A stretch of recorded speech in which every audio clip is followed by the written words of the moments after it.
Well, I mean, I wrote a book, Sean, so if you're going to transmit juggling ideas on paper, then you're going to have to be able to write it down. And in my books, I use words and I use cartoons, sort of strip cartoons. Some of them will even animate if you stick them together. But you also need some sort of a musical notation or some sort of numerical notation, or just something that actually just really records the way that stuff goes on. Because then you can pretty much guarantee, if you say, well, it's a juggling pattern, you throw the balls like this, and then you can show them numbers, and you can show them a chart, and you can show them a cartoon, they're going to get it one way or the other. So that's the main thing that I've done with juggling notations. But there is, and I know you're going to want to talk about this, the whole area of like, well, once you've come up with a notation, where can we go from there with this new tool? And I know you're going to ask me about that. Yeah, that would be the main use. And also, it was very, very useful if you're drawing a picture of a juggling pattern. You want to know where all the balls fit into the juggling pattern so that you can draw a picture that actually matches the photograph that you might take. So if you can use a notation to work out where everything's going to be at a particular moment in time, or even better, choose the moment of time that you illustrate from looking at the notation, then you get all the balls in the right place, and then people don't get confused by starting to juggle something and finding out the picture was wrong.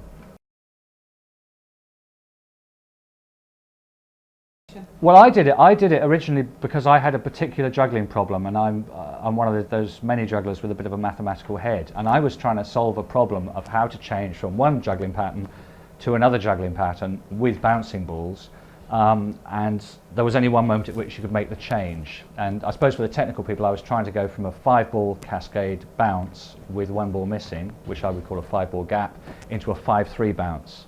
And there was only one point in the pattern when you could do it. The trouble was, I tried all the 4 different points where you could do it, and every time I did it, all the balls went on the floor anyway. So I thought, well, I must have hit the right one, but I don't know which one it was.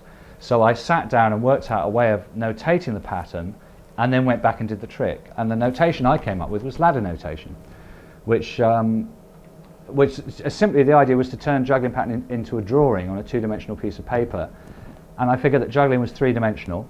The dimensions being left, right, up, down, forwards, backwards, and then time. And the difficulty was, in drawing it on a piece of paper, you had to drop 2 dimensions. So after I realised very quickly you could lose the front-back thing, because in most solo juggling patterns that's not really much of an issue. But I had a real problem with, do I lose up, down, or left and right? Well, I eventually lost the up, down. And once you've gone through that thought process, you end up with ladder notation. So obviously other people came up with the same thing around about the same time. But that's what I need. Oh, I did learn the trick. That's right, very important. And I did also find that ladder notation was, going back to what I said before, was the best way of working out where everything is in a pattern. You don't really get that from Siteswap notation, but you can actually see where all the objects are, which helps you to draw pictures.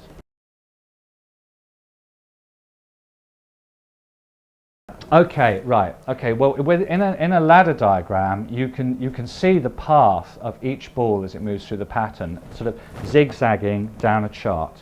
And as it goes down the chart, it comes down the chart, gets caught, gets held for a little while, then it gets thrown and goes to the other side of the chart.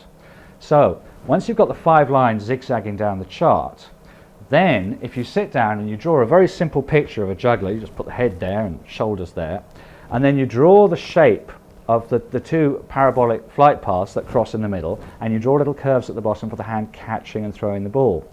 Now, you can now put on what animators call frame ticks, which is little marks on these arcs, which is where the ball's going to be at every stage of their flight. So in a 5-ball cascade, they get thrown and they land 4 beats later.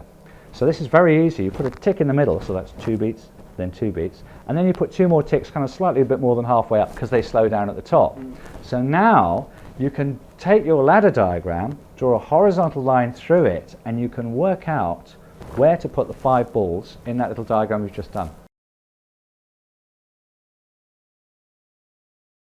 I met those, it was really, really lucky about causal diagrams. I'd written my first book, which was about balls, and then I started writing this book about clubs.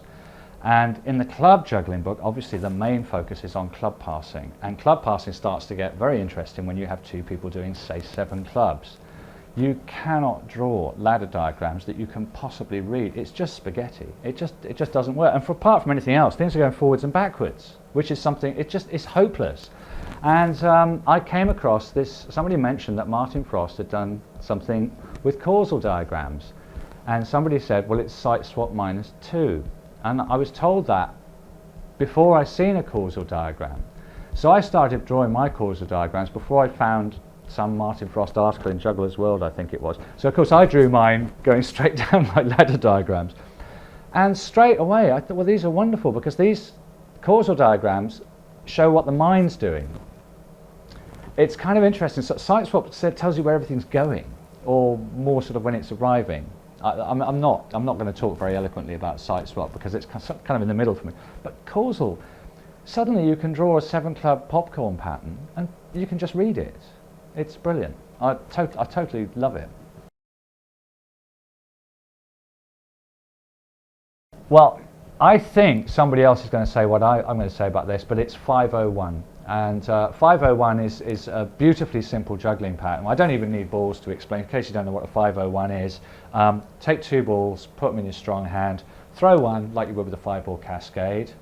Don't do anything with this hand, but just put the other ball in it, which is kind of weird because you're throwing a ball and then you're pushing a ball into the hand that's going to catch it, which is completely counterintuitive.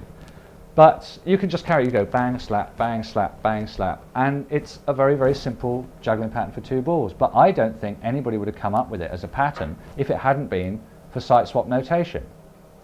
So yeah, that would be the one. Let's make it, it's a bigger question that, isn't it? This is the old one.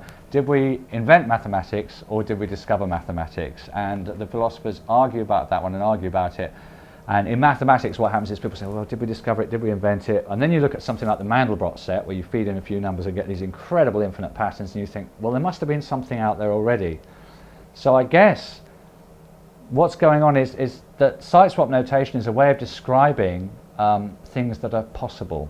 The great thing about Siteswap is you have sequences of numbers and some of them are legal juggling patterns and some of them aren't. And you can work out ways of generating new ones. So I guess it's just an embodiment of rules about things that are possible or not possible. And I suppose if you just invent 8 notes, you can sling them together in any different way you like and come up with an infinite number of tunes. So did we discover and invent those tunes? Well, there isn't a clear answer to that, is there? But it's one of those deep philosophical questions.